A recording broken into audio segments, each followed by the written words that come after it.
If you grew up in the 1960s in America, you'll remember a childhood that seems almost impossible now.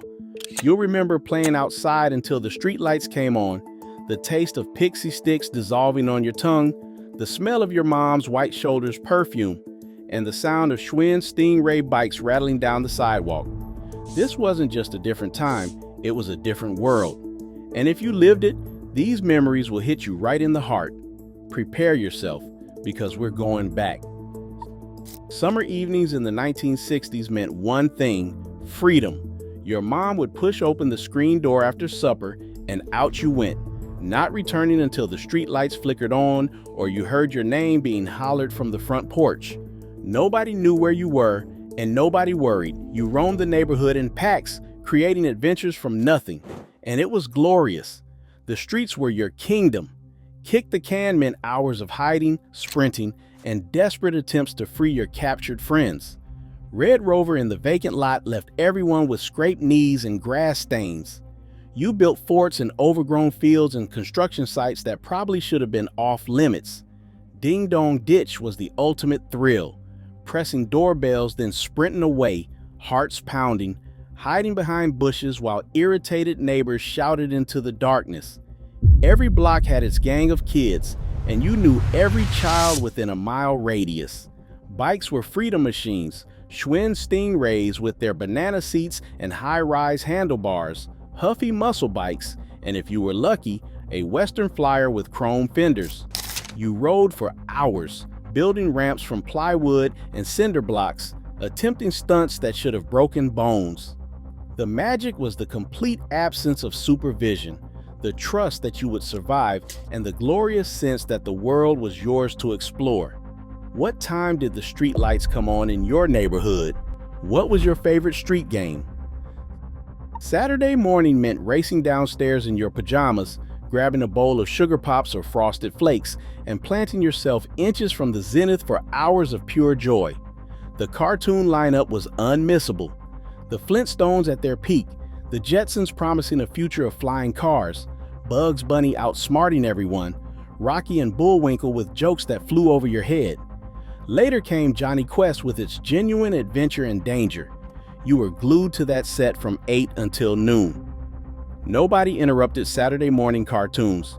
Your parents slept in, grateful for the peace, knowing you were safe and occupied. There was no on-demand, no choice beyond 3 networks. If you missed it forever. Commercials were part of the experience. Ovaltine promising to make you strong. Kellogg's with Tony the Tiger, the newest Mattel toys you would beg for at Christmas. Cereal brands competed for your loyalty with toy surprises buried in every box. Saturday morning television was a ritual, a shared national experience that every child participated in simultaneously. Those mornings were pure magic. The Five and Dime was your second home, a treasure trove that existed purely to make childhood brilliant. Woolworths, Ben Franklin, Kresge's. The names varied, but the magic was the same. The lunch counter with its spinning stools, where a cherry Coke cost a dime, was heaven. Behind the candy counter, everything cost next to nothing. Bazooka Joe bubble gum with its tiny comic strip. Candy cigarettes that made you feel grown up. Wax lips and wax bottles filled with sweet liquid. Tootsie Rolls, Mary Janes, Bitter Honey in their waxy wrappers. A quarter could buy a feast, a pack of baseball cards with that stiff pink gum, some pixie sticks, and still have change for a comic book from the spinner rack. Penny candy was genuinely a penny. Root beer barrels, fireballs, licorice whips, weighed out on scales and dropped into small paper bags.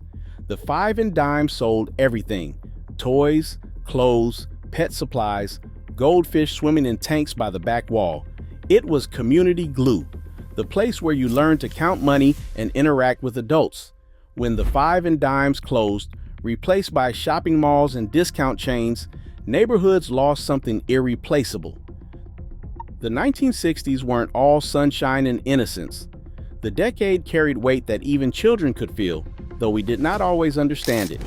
The Cuban Missile Crisis in October 1962 terrified adults in ways kids could not fully grasp.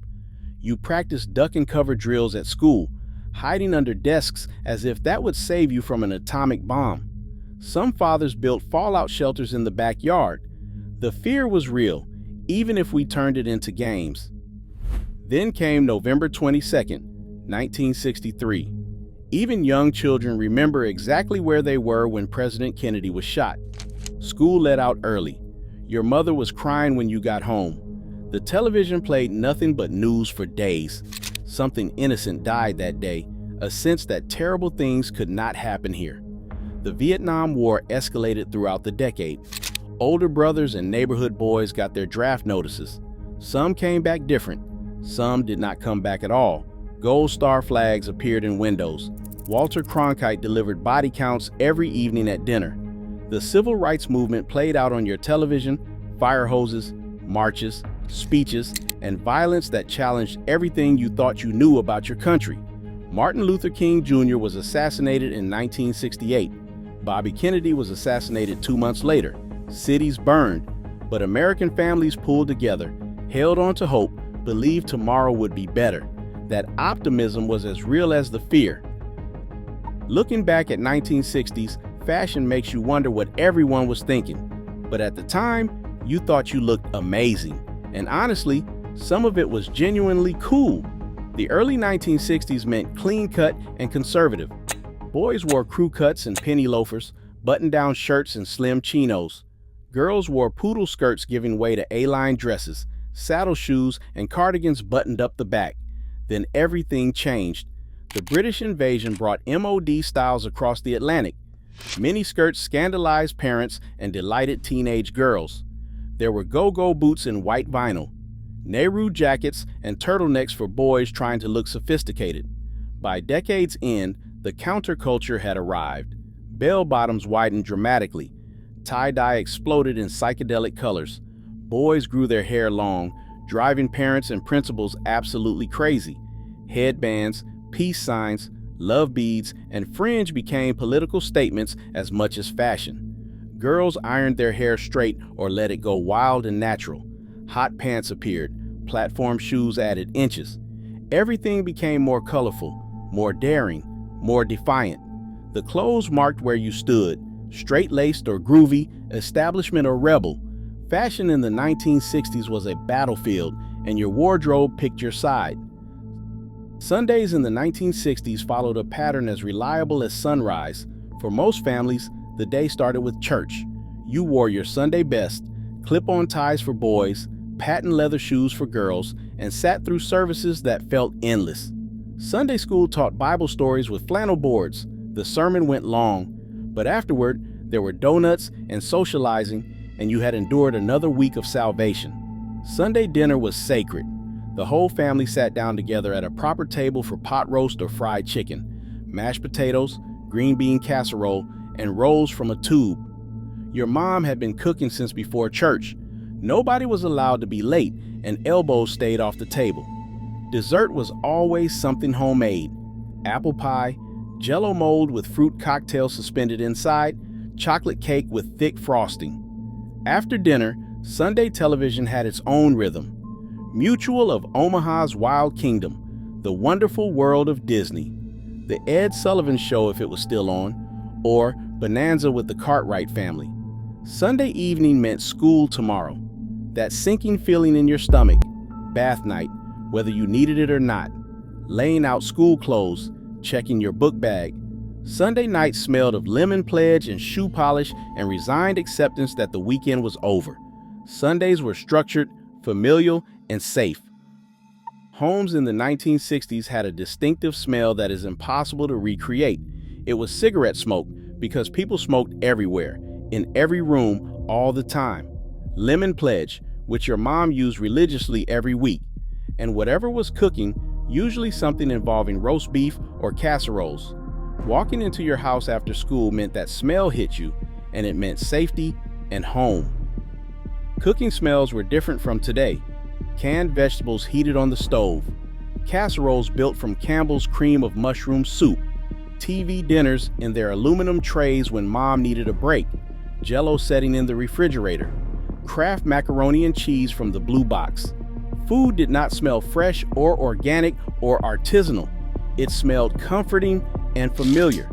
Personal smells are powerful memory triggers. Your mom's perfume, white shoulders, Chanel No. 5, or something from the Avon lady who came to the door. Your dad's Old Spice aftershave, which he splashed on liberally, Brill cream in his hair. Everyone smoked tobacco, brands like Marlboro, Lucky Strike, and Pall Mall.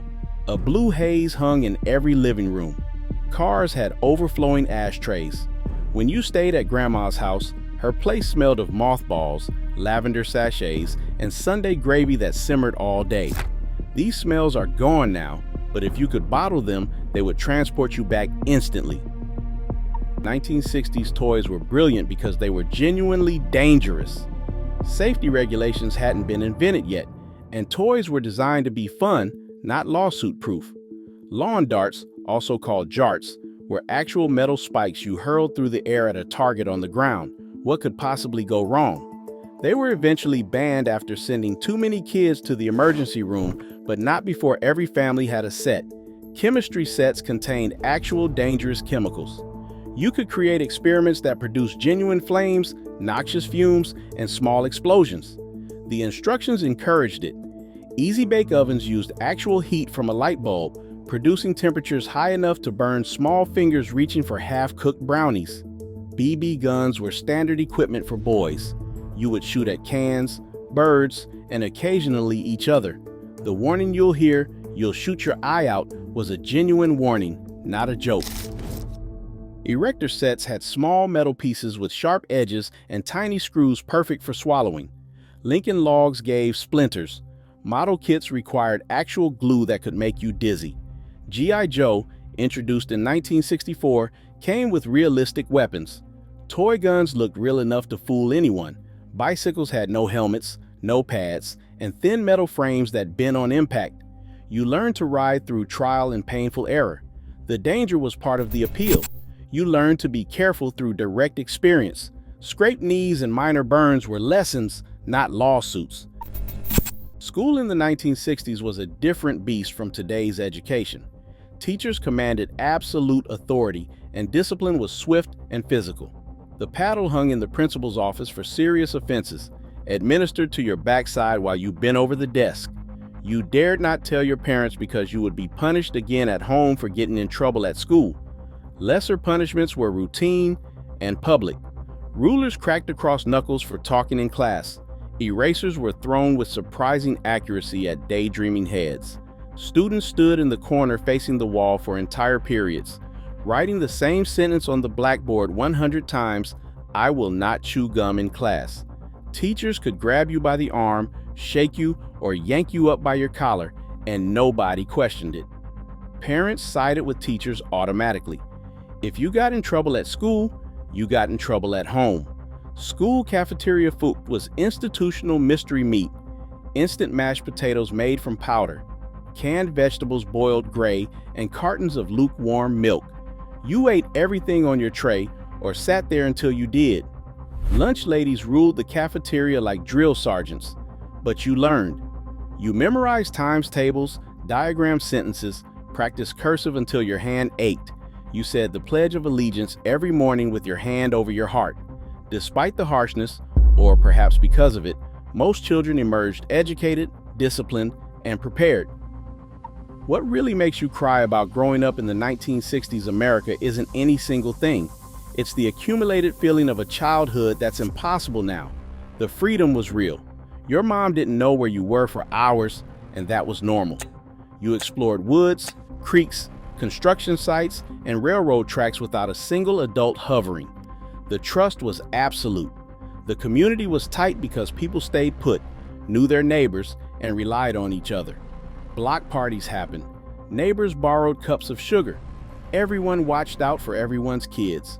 Life was simpler, not because it was objectively better, but because there were fewer choices, less distraction, and more presence. You lived in the moment because there was no alternative. No phones meant no documenting everything, no social media comparison, no digital permanence. Your embarrassing moments disappeared into memory, not onto the internet forever. Boredom was normal, even beneficial, forcing creativity and imagination. You made your own fun from sticks and cardboard and endless summer afternoons. Friendships were deeper because you couldn't just text. You had to actually show up, ring the doorbell, and ask if Johnny could come out and play.